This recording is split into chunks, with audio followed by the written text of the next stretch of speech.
Hola a la audiencia de la 103.9, un gusto compartir con todos ustedes una nueva edición de Diálogos con Valor, que es el espacio de la Asociación Cristiana de Jóvenes en Radio Plural.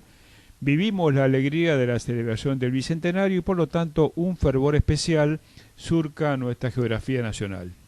Como institución estamos editando una publicación precisamente referida al Bicentenario y en la que 201 referentes de la vida pública y privada de la Argentina se expresan.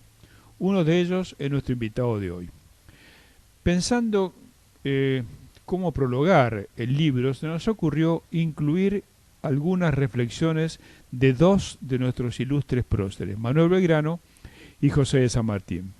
Decía, entre otras lacerantes verdades, Belgrano: mucho me falta para ser un verdadero padre de la patria, me contentaría con ser un buen hijo de ella.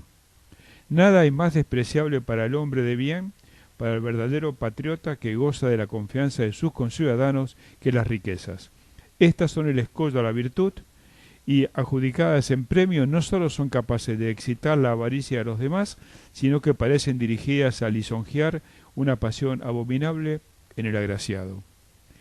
Si es cierto, como lo aseguran todos los economistas, que la repartición de las riquezas hace la riqueza real y verdadera de un país, de un Estado entero, elevándolo al mayor grado de felicidad, mal podrá haberla en nuestras provincias cuando, existiendo el contrabando y con él el infernal monopolio, se reducirán las riquezas a unas cuantas manos que arrancan el jugo de la patria y la reducen a la miseria.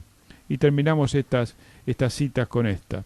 Todas las naciones cultas se esmeran en que sus materias primas no salgan de sus estados a manufacturarse, y todo su empeño es conseguir no sólo darles nuevas formas, sino aún atraerlas del extranjero para ejecutar lo mismo y después vendérselas. Repasando estos conceptos y muchos otros, cabría preguntarse si se nos han acabado los próceres contemporáneos, y si hemos abandonado la virtud de la grandeza y la reemplazamos por una mirada líquida y sin compromiso con nuestra querida nación. El Bicentenario no es el principio ni el final de una historia. En todo caso, es el comienzo de una nueva etapa que nos desafía a abandonar la proclividad al fracaso, que arrastra consigo un costo social altísimo y un infortunio moral desgarrador. No basta con desear un futuro mejor. Hay que trabajar denodadamente en pos de esa utopía y hacerlo sin la pretensión de la cosecha inmediata. Es un tiempo en que se requeriría una dirigencia con grandeza, lo que implicaría estar dotada de la capacidad del renunciamiento individual. ¿Sería posible? Cada uno tendrá una respuesta y a la vez una profunda duda. Para ayudarnos a reflexionar sobre este tema y otros, hemos invitado a un muy querido amigo, ex decano universitario, destacado profesional de la ciencia económica y periodista. Estamos hablando del doctor Ricardo de Alexandris, a quien ya le decimos en Diálogos con Valor. Gracias, Ricardo, por acompañarnos, gracias por tu tiempo, es un gusto tenerte con nosotros. Las gracias las tengo que dar yo, poder compartir media hora con vos, conversando sobre lo que es nuestro país, sobre la gente, sobre los valores, realmente es un lujo, así que gracias son mías. Ricardo, yo le decía antes del programa a Ricardo que lo nuestro es prácticamente una osadía, porque él, que ha hecho programas de televisión y radio muy buenos, de los periodísticos, que tenga que someterse, entre comillas, a nuestro interrogatorio, también entre comillas, es para nosotros un privilegio. ¿Te parece, Ricardo, vos que tenés una experiencia ganada, que la dirigencia argentina, en general, siempre hablando en general naturalmente, ha extraviado en alguna medida la virtud de la grandeza? La pregunta tal vez habría que hacerla, ¿tenemos dirigencias? Me parece que es un punto para arrancar. Yo creo. Porque, claro, cuando vos ves alguna... estamos hablando de las dirigencias, en general, la gente habla de dirigencia política. Sí, claro. Pero tenés que hablar de las dirigencias empresariales. Por cierto. Las dirigencias sindicales, las dirigencias del sociales, conjunto de la sociedad.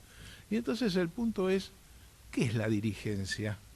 Es la dirigencia es la que se entretiene en la discusión respecto de asumir nuevas posiciones, etcétera.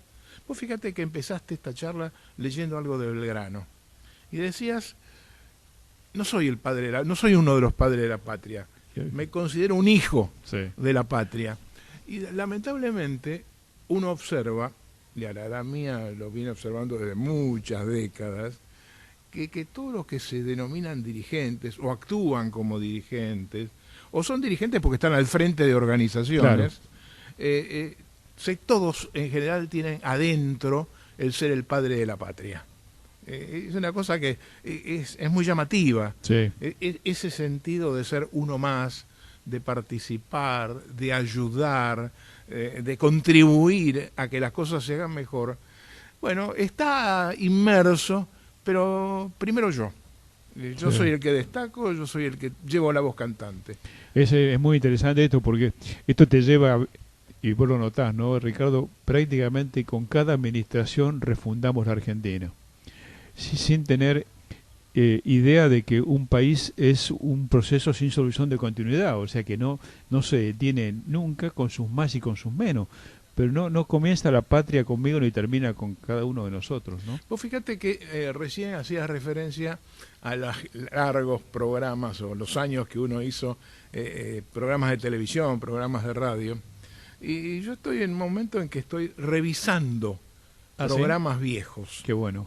Entonces, por ejemplo, hoy el tema de la designación de jueces es un tema clave. Claro. Es decir, el tema de la justicia, qué significa la justicia, por qué tenemos que tener una justicia determinada y no la que tenemos en la visibilidad, porque hay una enorme cantidad de jueces, de funcionarios judiciales, realmente dedicados a lo suyo, dedicados a lo que la gente cree, pero eso no se conoce. Únicamente aparece lo que a través de los medios de comunicación, a través de los temas de corrupción, aparecen, y entonces todos esos representan a la justicia. Y esa no es la justicia, es una parte importante, y entonces entramos a la discusión o al debate de cómo tienen que ser designados los jueces. Y vos recordás que en la Constitución del 94, cuando se sanciona, se crea un instituto, ¿sí?, que es el Consejo de la Magistratura. Exactamente. Yo recuerdo que hicimos un programa al poco tiempo de sancionarse la nueva Constitución, donde los invitados, te los menciono, fueron Arlanián, García Lema, autores, hombres que estuvieron en la discusión, Banossi, que no participó,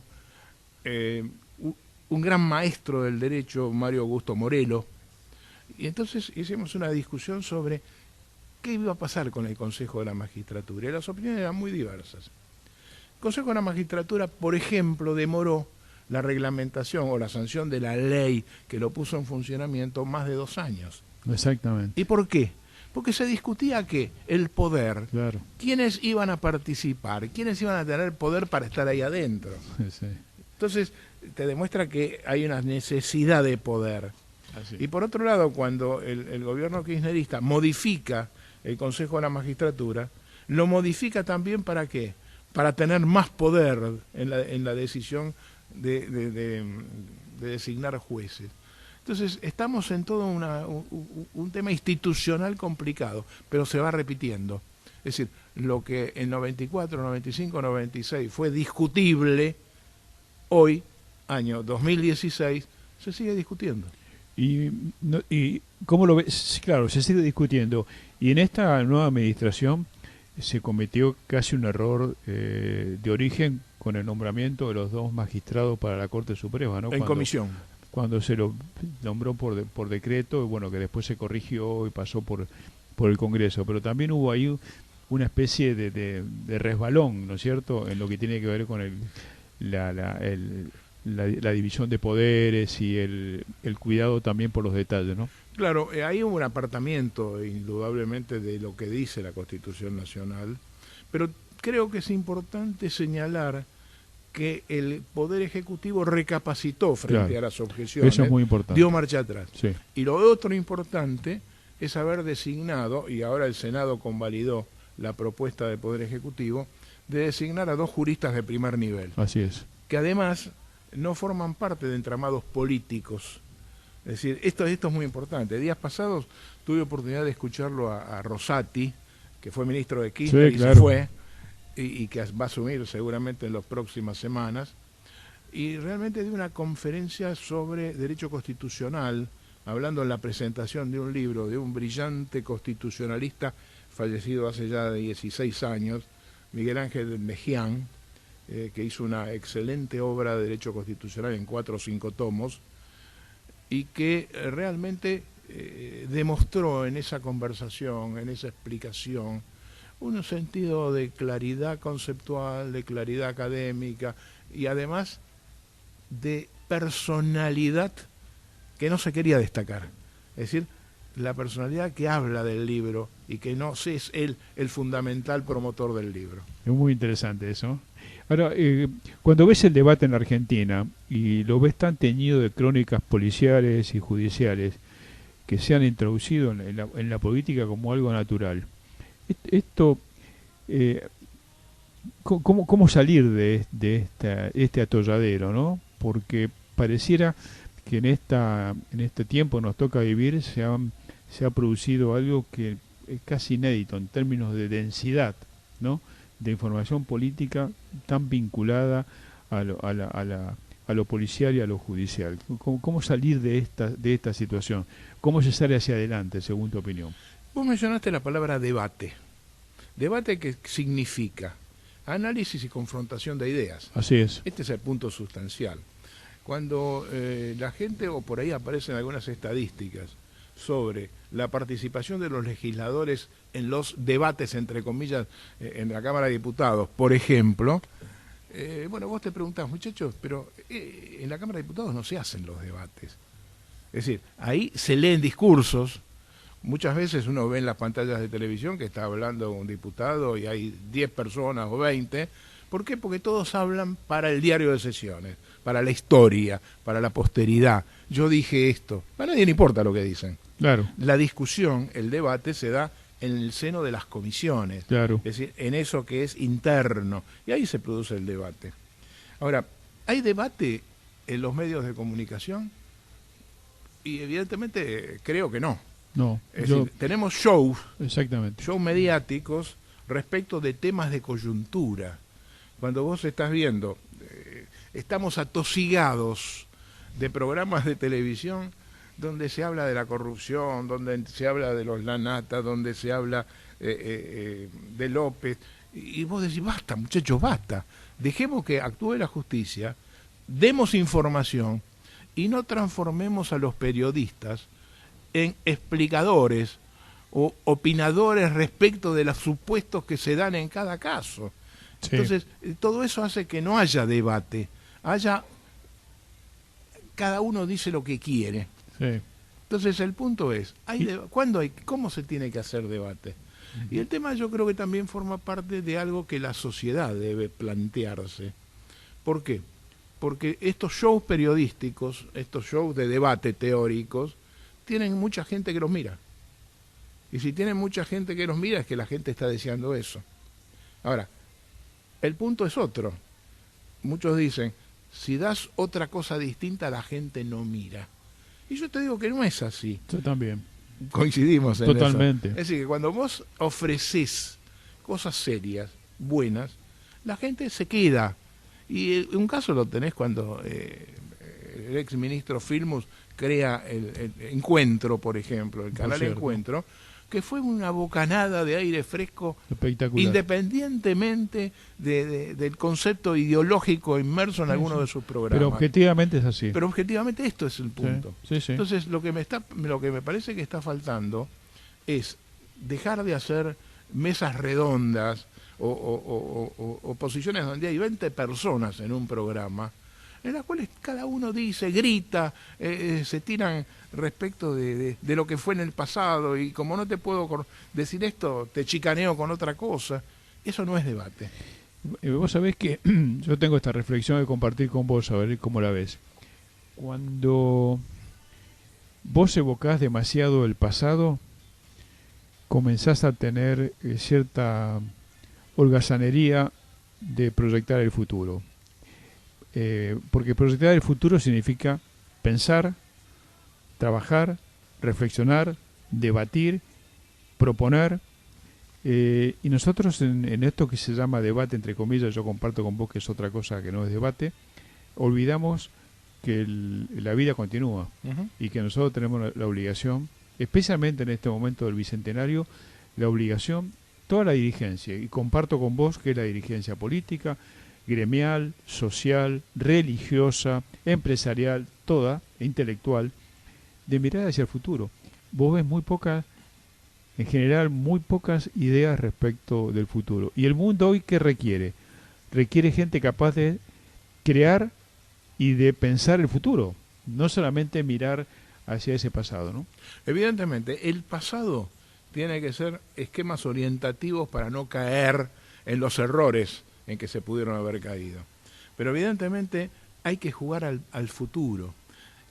Hoy, la Argentina está inmersa en un problema muy serio. Evidentemente había que hacer un cambio de política económica, sin ninguna duda. El gobierno comenzó a hacer cosas que muchos intuimos que alguna de esas cosas había que hacerlas.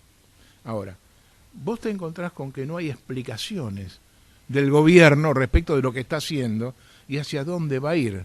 No me sirve, desde el punto de vista intelectual, que se me diga, en el próximo trimestre vamos a cambiar. No.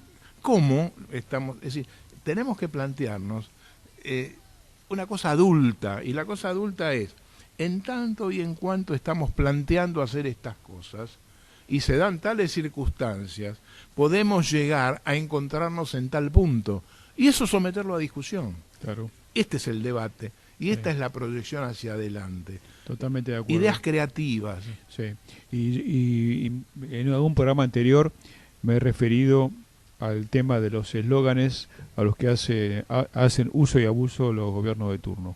Este también, con el tema, por ejemplo, de pobreza cero. Cuando vos tenés un 30% de población en situación de pobreza, mucha de ella estructural, no podés alegremente decir pobreza cero. Esto va a llevar mucho tiempo, va a llevar mucho trabajo, y además, un poco tomando tus palabras, si vos decís pobreza cero, me tenés que decir, en todo caso, o compartir cuál es el camino para llegar a pobreza cero, porque si no es un eslogan que simplemente es marketinero, ¿no? Es un eslogan de campaña, sí, sin ninguna duda. Aunque independientemente algunos pensemos, o muchos pensarán, que hay buenas intenciones, sí, claro, de llegar a pobreza cero. Sí, sí, por supuesto. Pero en un país, en serio, hay que discutir cómo llegamos, claro, a eso. Ese es el y tema. En qué tiempos, además. Y este es un poco de temas de instrumentación y de decir cosas. Y te digo esto, por ejemplo, porque vos mencionaste un 30% de la población con pobreza muy alta. Evidentemente hay una muy alta pobreza en la Argentina. A veces los que estamos en la ciudad de Buenos Aires no la miramos, no la vemos o no la queremos ver. Sí, generalmente. O no la queremos ver, porque es más cómodo. Y además, sí, ¿para qué nos vamos a meter en eso? Seguro. Mucho sucede. Pero vos tenés, por ejemplo, un tema que a mí me llama mucho la atención. Me llama la atención porque no hay creatividad. El caso de decir, tenés un 30% de la mano de obra que trabaja, o sea, de la gente que trabaja, en negro. Y eso lo venimos escuchando de hace décadas. Entonces, lo que falta es la imaginación respecto de qué hay que hacer con audacia para resolver eso. Seguro. Y yo te voy a tirar algo que por ahí el que escucha esto te va a escribir y va a decir, saquen a este loco del medio, ¿no? Pero la gente que está en negro no aporta. Ahora, la gente que está en negro, ¿dónde trabaja? ¿En las grandes empresas o en las pymes? Trabajan en las pymes. Seguro. Entonces, queremos apoyar a las pymes. ¿Por qué no resolvemos este tema y resolvemos el problema de la gente que está dentro de las pymes? Seguro. Entonces, ¿esto qué implica? Que hay una enorme cantidad de costos de cargas sociales que son altos, que las pymes no los pueden soportar, sumado a que venimos en una cultura de los juicios laborales tremendo, en el cual están complicados los abogados, las instituciones, sí. Y esto hay que decirlo también. Claro. Entonces, ¿no sería razonable pensar que esto va a seguir por décadas así si no se toman medidas serias? Y las medidas serias no son policiales, son medidas de tipo económico. Natural. Entonces, tiro una idea. Y si recibís después cosas, tirámelas no, todas a mí. Contrario. ¿No sería razonable, por ejemplo, decir que las pymes durante 3, 4 o 5 años pongan a la gente en blanco ahora, durante 3, 4, 5 años están exentas de pago de todas contribuciones de cargas sociales directamente, y después se empiecen a pagar, Sí. y mientras tanto le damos a esa gente la posibilidad de que tenga acceso Y la seguridad social. a una obra social y a la seguridad social después. Tu planteo no es para nada alocado. Creo que además económicamente sería muchísimo más barato de lo que está pasando hoy. Claro, porque estamos dando leyes, diciendo, le damos el 80% del haber mínimo a aquellos que no tienen aportes. Claro. Entonces, ¿por qué no pensamos en soluciones de fondo, no Totalmente. paliativos? Sí, sí. Aunque los paliativos son razonables, son admisibles, pero en tanto y en cuanto están imbricados en una política de fondo. Totalmente de acuerdo. Recordamos que estamos dialogando con el doctor Ricardo de Alexandris. El tema de la pobreza te vuelve también a disparar el tema de la creatividad que vos muy bien estás mencionando. Y yo te diría, abordando el tema lateralmente del empleo. Yo creo que no se discute lo suficiente con el empleo. Yo tengo una duda, no tengo ninguna respuesta que pueda darme a mí mismo. En la Argentina hablamos de empleo digno y al mismo tiempo hablamos de empleo de calidad. ¿La Argentina está produciendo suficiente empleo de calidad? Y yo ahí tengo alguna duda a este respecto. No hablo del empleo digno porque lo que hablábamos antes, tenés el 30-40% de gente trabajando en negro, ya estamos hablando de una indignidad hacia la persona. Pero digamos, la calidad de empleo, ¿cómo lo estás viendo vos? En un país que requiere necesariamente creatividad, tecnología, inversión, ¿hay esa calidad de empleo? Previamente te diría que es importante definir quién emplea o quién debe emplear. Entonces vos tenés una estructura burocrática estatal donde hay una enorme cantidad de gente que tiene relativamente formación. Fíjate, por ejemplo, que se habla de la policía sin formación, los maestros. Hay evidentemente intentos de mejorar la calidad de los maestros, etcétera, porque si no es muy difícil cambiar la educación. Pero son intentos chicos, aislados. Entonces, evidentemente el Estado debería demandar otro nivel de calidad de la gente que incorpora, por un lado. No estoy hablando de niveles ministros, sino a nivel de la estructura burocrática, estructura administrativa normal. Pero hay otro punto que es muy clave, y es que el sector privado es el que tiene que reclamar y tiene que emplear. Y si queremos estar en una sociedad donde la creatividad se dé efectivamente, sin cortapisas, se va a dar más fácil en el sector privado que en el sector público. Entonces, punto fundamental, necesitamos inversiones. Sin inversiones no tenemos posibilidades de que haya empleo. Y el empleo de calidad requiere también tecnología, es decir, conocimientos fuertes de tecnología, una cantidad de cosas que se están dando bien en la Argentina, han empezado a aparecer. Sí. Esto es indudable que se está dando, y seguramente en 10 años más tendremos otro nivel de demanda de empleo por el sector privado y tal vez por el sector público también. Y esto significa que vamos a demandar mayor capacidad de la gente.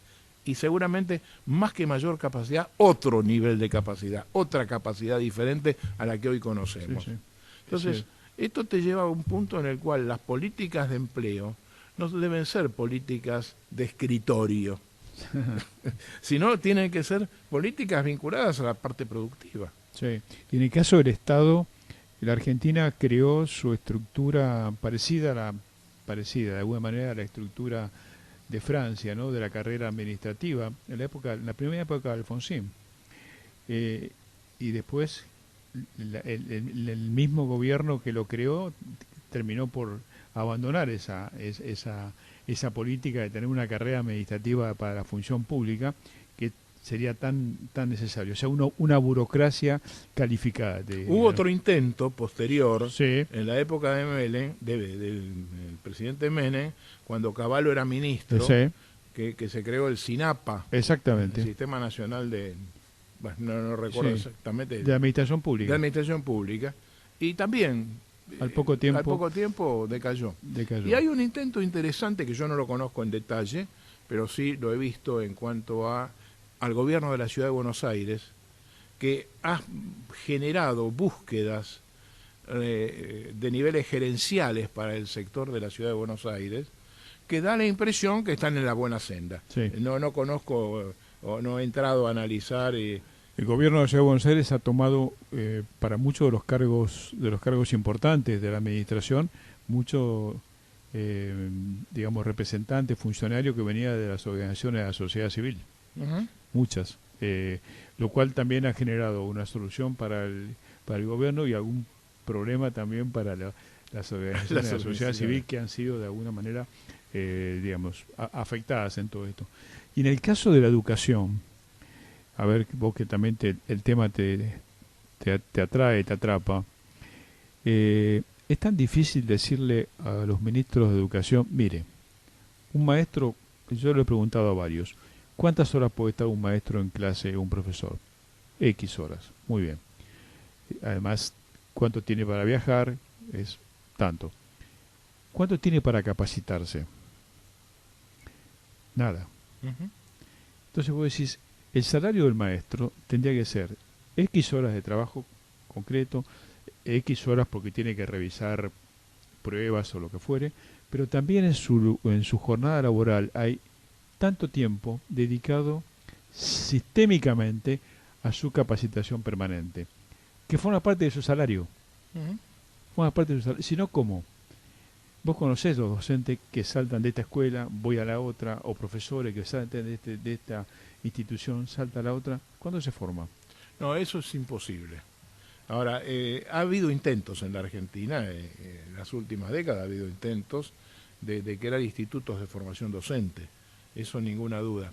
Ahora, el resultado se va avanzando, pero lo que no tenemos que olvidar es que Argentina tiene uno de los sistemas educativos a nivel primario y secundario de los más altos de América Latina. Sí. Es decir, la dimensión es tremenda. Sí. Entonces ahí lo que uno debería pensar es, ¿no hay demasiados fondos asignados a estructuras burocráticas de los ministerios de educación?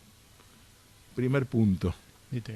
Ya tenés tu respuesta, sí, claro. Bueno, entonces, por ahí el análisis cabría es decir, bueno, ¿en qué se usan los fondos en el sistema educativo? Claro.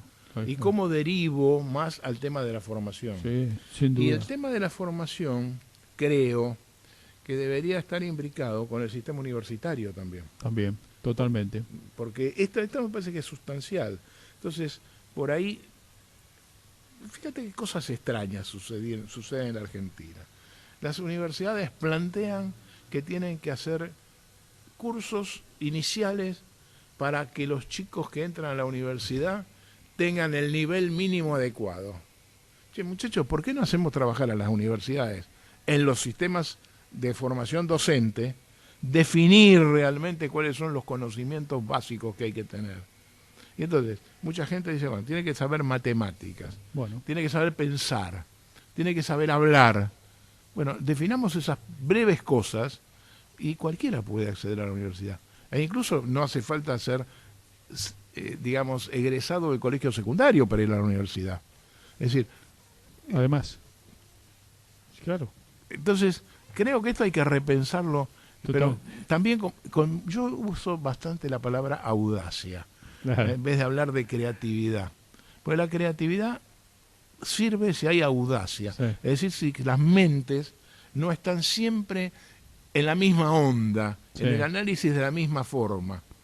Y la audacia, Ricardo, requiere aceptar el error como aprendizaje. Porque hay mucha gente que no desarrolla esa audacia por el temor a, y no sé si creo que vas a coincidir, nadie aprende de los éxitos, Se aprende siempre de los errores, si tenés cierto grado de sensatez, ¿no? Sí, sí, por supuesto, pero eso es un tema Sí. de formación cultural. Absolutamente. Ahora, yo no quiero dejar esto que ya seguramente está terminando, porque no sé cuánto tiempo Sí, que estamos en hablando. el último minuto. Pero vos fíjate que una cuestión de gran audacia sería, por ejemplo, la Constitución Nacional dice que el derecho de huelga es absoluto. Ahora, la Constitución Nacional dice que todos los derechos están relacionados con las leyes que reglamentan su ejercicio. Claro. ¿No sería posible discutir en la Argentina si deberíamos reglamentar el derecho de huelga en los servicios públicos y en la docencia? Claro. Los sindicatos no te van a querer nada. No, pero seguro que no. Pero justamente la audacia, sí, es a mi juicio, es plantear estas cosas. Sí, claro. Porque de lo contrario, estamos todos. Es decir, la audacia es decir, muchachos, puede ser, fíjate qué cosas insólitas. La ministra Bullrich, cuando asumió, sacó un catálogo, dijo que iba a eliminar el tema de... Sí. Fuera de foco, totalmente. Absolutamente. Entonces, las huelgas siguen estando. Ahora, la sociedad se sigue manejando diciendo, Buenos Aires es un bollo, es un caos. Pero, ¿qué hacemos para que no sea un caos y para que las autoridades actúen en serio sobre eso? Ricardo, gracias por tu tiempo y tus reflexiones han sido muy profundas y la hemos pasado muy bien. Yo te agradezco mucho y realmente es un placer poder dialogar. Así es. Ha sido el doctor Ricardo Alexandri, nuestro invitado de hoy, como decimos siempre, Argentina anda y camina con esperanza activa. Hasta nuestro próximo encuentro por la 103.9.